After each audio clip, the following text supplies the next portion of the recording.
Ate oh, bagay ito sa motor mo. Taga saan ka te?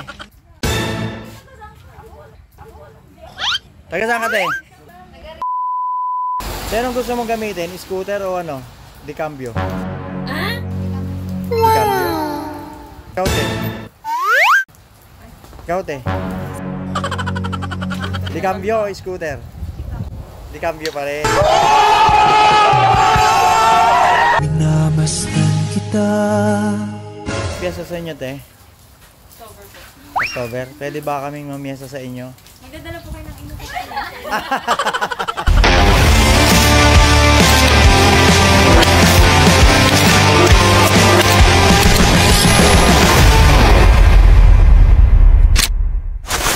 Mababasa ka!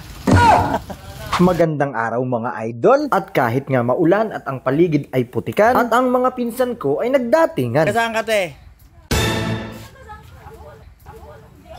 Taga saan ka te? Ah, Kabay. Ikaw te? Taga saan ka te? Ako'y kinikilig. Kabay po. Din. Ikaw te? Po kaming tatlo po. Ah, taga Kabay kayo lahat. At atin nga pong pakinggan kung ano naging problema ng motorsiklo nila. Anong nangyari? Pumupugak. Mga idol, Suzuki Smash. Pumupugak-pugak daw. Pumupugak mga idol. Napakaraming lupa. Aray ko! Napakadumi pala ng carburetor mo te. Napakadumi. Mayaman may-ari nito, sure ako. Ano tayo, mayaman no? Dami kasi lupa.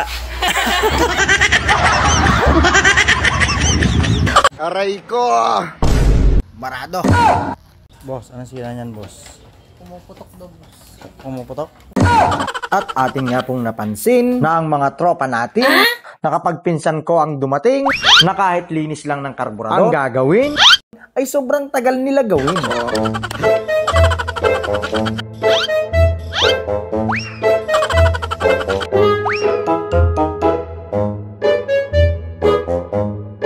Tinagalan mo change oil. Mangyayari dyan, mag-change oil yan.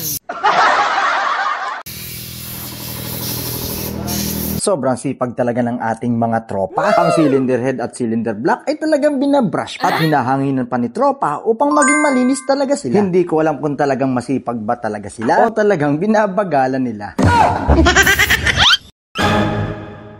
Tayo, anong ilalagay natin? Original o replacement? Sa 300 ata mahigit. Doon na lang tayo sa mura. Baka mamura tayo mag-uwi. 2 hours later. At dito nga po ay patapos na ang makina at motorsiklo nila. At kung umabot ka sa punto ng bidyong ito, kung natuwa at may natutunan ka, aba paki-like and share naman at paki-follow na rin para masaya. Big shout out nga pala sa mga idol ko na palaging nanonood.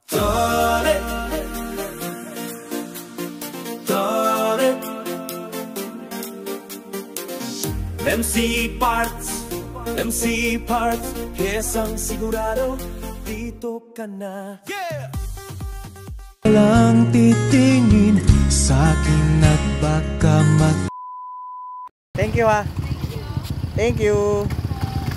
Ingat, ingat. Maraming salamat sa panonood. Hanggang sa muli. Bye-bye.